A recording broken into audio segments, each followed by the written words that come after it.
Pleasure to meet y'all at last, and welcome back to some more films I should have talked about years ago. And, well, I had to check my notes here real quick because sometimes these things can be a bit frustrating to deal with. I will admit that I am kind of rushing in some of these things because let's just say that at the pace that I'm going with in terms of comparing my production to how many episodes of this series plus some other content of mine that I've been releasing to the channel, it's sometimes getting a bit harder to keep track of a lot of this stuff. Thankfully, of course, I got notes copied down on here digitally. So now it's time to talk about another film. But let's go a little bit back to the year of 2017. Probably one of the worst time periods that we've ever had the chance to live in. It was quite a horrible point in our history. But admittingly, we've just seen worse. This whole year provides everything you need to know. But if I had to pick one film right there that I feel like was very notable at the time, it would be Transformers 5, better known as Transformers The Last Knight. This was actually a straight up sequel to Transformers 4, or Transformers Age of Extinction as we've come to know it. Yeah, they don't necessarily get to use numbers very much as they do with subtitles. They started in 2007 with Transformers. Simple as that. Then there was Transformers Revenge of the Fallen in 2009. Then 2011 with Transformers Dark of the Moon. And then the series was essentially rebooted in a way in 2014, starting a new tangent in the series itself, with Age of Extinction becoming the most successful of the franchise so far. And then in 2017, we have The Last Knight. It's safe to say that a lot of people are actually going to be hating Michael Bay even more now because of how many new films are being out there right now. But that's just kind of what it is. For films that make billions of dollars, it would make perfect sense to actually have sequels to try and capitalize on the previous successes. Sometimes they work, like in the case where Toy Story apparently had gotten so much better over the years that as soon as Part 3 came out, the whole series grossed well over $1.7 billion. And then when Part 4 came out, it is almost the same exact amount as all three of the other films combined. So, again, creativity is a big deal to most people. And then, of course, if the franchise gets big enough, then sure, if you do it right, you can make it as successful as possible. When it comes to the Michael Bay Transformers Bayverse, however, which was pretty much a precursor to the now more famous and more successful Marvel Cinematic Universe and Detective Comics universe, and then of course we have ourselves the Legendary Pictures Monsterverse, which is owned by Warner Brothers and Legendary Pictures.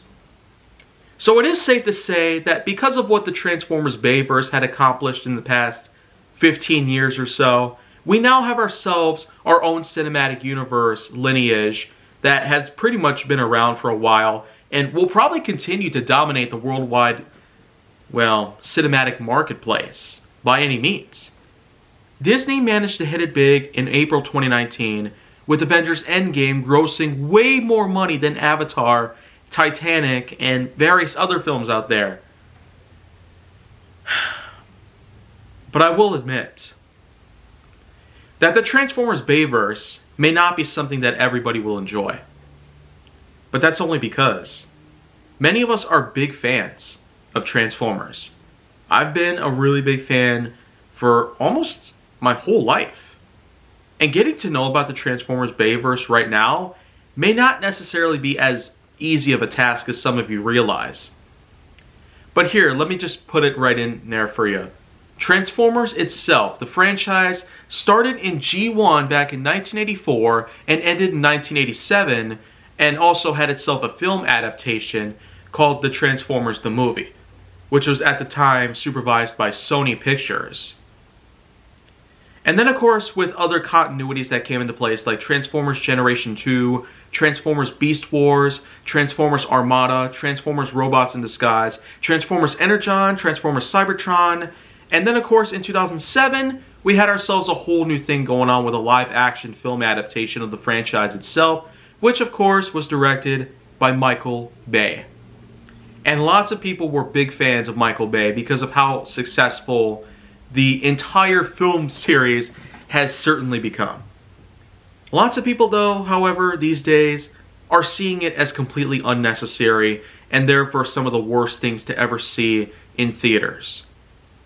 If you take a look at all the reviews that have taken place, Transformers: The Last Knight pretty much shows that the series had already run its course, and now Michael Bay is officially trying to kick the franchise down into the dirt, to the point in which it can never be dug back up. But I happen to digress at this point, because lots of people out there are pretty much putting out these hate messages just for clout. And that is a fact. I'm dead serious. That's just how bad society has been the last several years. They rely on the internet to get attention, whether it's the good kind or the bad kind, and they only do it because they want to get clout. They want to be known for it. But I'm going to be completely honest about the Transformers Bayverse as it is right now. With 5 films directed by Michael Bay, along with the 6th film called Bumblebee, which was directed by Travis Knight, after the hate against Michael Bay began surfacing left and right. But if I want to talk about The Last Knight, then I might as well do it right now while I'm at it, pretty much. Transformers: The Last Knight, as I said, is a straight-up sequel to Age of Extinction, released about 3 years later in 2017. After the immense success of Age of Extinction, a lot of people were not necessarily hoping to get a sequel. And that's because they feel like they're suckered in, which again is untrue. They pay to watch the movie because they're fans of Transformers, and as a result, well, they get a Transformers live-action film adaptation. But then, here we go. We got ourselves Transformers: The Last Knight, the sequel to Age of Extinction. It pretty much brings up the same exact sort of level on this continuity with the same sort of actors out there, like Mark Wahlberg playing as Cade Yeager. And then, of course, we have ourselves the same old actors for the Transformers themselves, like Peter Cullen as Optimus Prime, and then we, of course, have Frank Welker coming back to reprise the role of Galvatron? Nah, of course it's not Galvatron. No, this time they went back to Megatron. Like, what happened? Where did Galvatron go? Oh, gosh. Like, what happened? I mean, Galvatron was still alive in the last film, so what happened here? Why are you going back to Megatron? Come on. Like, you could have done a whole lot better right there. I will admit that there are, in fact, several flaws that probably make this film not as successful as its previous, well, incarnation. Because after all, Age of Extinction did so many things so well. It brought up a whole new sort of, well, deal when it comes to the casting, when it comes to the storyline, and when it comes to the sort of twists that were put into play. The Last Knight, though, kind of does things a little differently. It takes a lot more liberties than you think. Again, they don't have Galvatron in here. So it's like they kind of went backwards with the first 3 films. But when it comes to the first 3 films, what on earth happened to Shia LaBeouf? That guy was still alive too. At the end of Dark of the Moon, that's basically what happened. I mean, even Shia LaBeouf probably was pretty mad about all this. I bet you that. But hey, Shia LaBeouf, at this point, I don't even know if I should talk about that guy. Nuh-uh. FKA Twigs, better watch out. So I'm hoping that that situation goes out in flames. But anyways, when it comes to the more recent sort of, well, films relating to the Bayverse itself, The Last Knight, again, it does continue on the story exactly where it left off with Optimus Prime shooting up into space with the seed in the hand and traveling all the way to Cybertron, where a creator has pretty much stood into place. A Quintesson. Yeah, that's right. This film finally brings us what the Quintessons were like on Cybertron. But in case you aren't aware, well, guess what? They took yet another gigantic liberty right here. Instead of Quintessons, we have Quintessa. Like, what in the world? Like, did this Quintesson somehow get a hold of Tessa's DNA? What the heck happened here? Quintessence, not Quintessa. I will admit that they have had a lot of great mileage going on with their comedy, but again, lots of people have had a lot of hate against this series as it is. And there are actually a lot of legitimate reasons why that is, and that's simply because of a combination of things involving people being used as sex objects, or racism, or fascism, or other sorts of things. You got political references, and 100 times of other things that, I mean, it just blows our minds. No, I don't want to feel like I'm defending the series by calling it a good series, but haven't you never heard of satire? Come on! It's more like a satire, for crying out loud. A great reminder that these things are real and they'll probably never not be real. See, this is just why it's very hard for me to talk about the Transformers films, because there's just all this conflicting crap going on between the people who love it and the people who hate it. And even though there are legitimate reasons why people might hate the films, again, you never heard of a satire before? Go watch freaking, you know, walkthroughs of Detroit Become Human or Red Dead Redemption 2, and then you'll get the idea once you come back here and put a comment down below. So, anyways, as I've said before, Transformers The Last Knight features no Quintessence, but instead a Quintessa, as pretty much the main antagonist. Aside from the regular Decepticons that we have here, including Megatron, plus a few others, pretty much. Some have actually survived, including Barricade. Yeah, that's right. If you don't remember Barricade, who was voiced by Jess Harnell in the first film. And then, of course, Barricade made a few other appearances here and there with the other two films. Age of Extinction, Barricade never made a single appearance. I wonder why that is.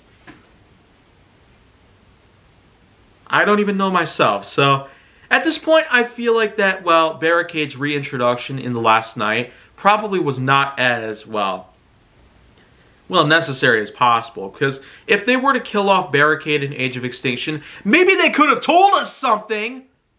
Come on! Ah, man. Frustration at its finest.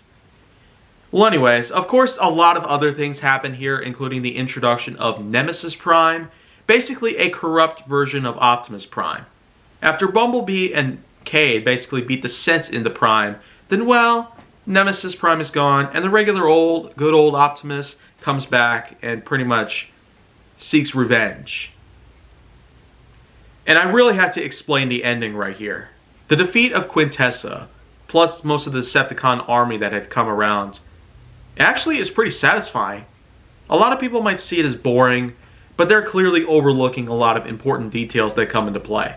The sort of special effects, which of course take millions of dollars just to put together, and of course there were other films out there that seem to do much better at it, but Transformers The Last Knight, cut some slack on that film, please.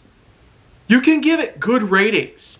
If you know it's a good film, give it a thumbs up. Give it a good rating on whatever platform you use, and leave behind a review of it. If you know it's a good film, that's pretty much your whole deal about it. It's your business. You don't want anyone else to get into your business and try to set you off. So, of course, if you're wanting to hear my take on it as a whole, as I've said, there are some liberties that they take on here, some pretty serious flaws that happen every now and then. Otherwise, I'd say the film is quite enjoyable. This is one of those cases where a lot of people might have some serious doubts about it and some serious hatred for it, because being one of the more recent, well, attempted successors of all the other films in the Transformers Bayverse, it probably would have made sense that it should have made a much larger amount of money. But it didn't. And I can probably go ahead and explain a few reasons why that is. I guess a first reason is because, again, the films are seen as hateful and spiteful. because of the many things that they portray, including racism and stereotypes and many other things that a lot of us do not need in this world anymore, nor do we want to see or hear any more of it anymore, because we've had enough. As a civilization, Black Lives Matter. And then, of course, stop Asian hate. End of story. At least that's what we're doing here in more recent times. But even that's not doing very much. There's still so many bad people out there. So, we're going to have to try some more drastic measures if we have to. And I guess a second reason for Transformers: The Last Knights, well, success not being so well registered as its predecessors, is simply because of how the fact that the series had been very long running, and a lot of people have actually put together a lot of time to explain why they should never be seen ever again. If a new film comes out in theaters and people watch it, then they feel like they're being suckered in, according to some. And then, of course, they go ahead and make another film. Michael Bay is going to make a lot more films in the series now. And it does seem like with every new film out there, it's probably guaranteed to flop. So, I guess the real thing, though, is the fact that maybe they shouldn't be making any more films and just keep a hold of all of their earnings. Put them towards more wiser investments, like 401k or an IRA account or something like that, instead of putting millions of dollars in towards another film production of the same thing that we've been getting 5 separate times, plus a 6th time. But that doesn't really count because that was Travis Knight, and the film actually did prove to be quite a redeemer in the series. So anyways, the third and final reason would be the fact that because of the immense success of the Bayverse, it pretty much brought up another whole series known as the Marvel Cinematic Universe, which had already been running since 2008, but by 2014 was when it started to become massively successful. And then the Detective Comics Extended Universe did not really handle so well during its first few years, but starting in 2018, 2019, and 2020, we have ourselves a lot of successful films out there. I will admit that Shazam, Joker, Birds of Prey, and some others here and there have proven to be really, really big and successful. And let's also not forget that in more recent years, we've even got the legendary Monsterverse. But all 4 of those films combined have a box office score of just over $2 million. And when you think about it, a global box office total of $2 billion. Yeah, $2 billion. That's pretty competitive. But I guess we still have yet to know if Legendary Pictures is going to continue on with that series as it is. The Transformers Bayverse, however, was actually one of the first successful in the whole world. As a cinematic universe in its own right, with 6 films in total, and a box office gross of at least $5 billion globally, then well, you can really consider it to be a rather successful series. Lots of people, though, would disagree completely. They would show no mercy for it just because of Michael Bay being the director, a guy who's fascinated and obsessed with explosions, plus a lot more. So, in all honesties, my score to this is going to be 6.6 out of 10. So again, there's really a lot of reasons why that is, and if you're willing to look back on this entire video and spend the rest, well, 19 minutes on the whole thing, going on 20 minutes right now, then you basically understand why I had to go ahead and explain all that extra info and all these fillers had to be put in. So, that's pretty much it for today. But if you want to see more go down on my channel, then make sure that you like, subscribe, comment, follow me on social media, and stay on the Hollywood side.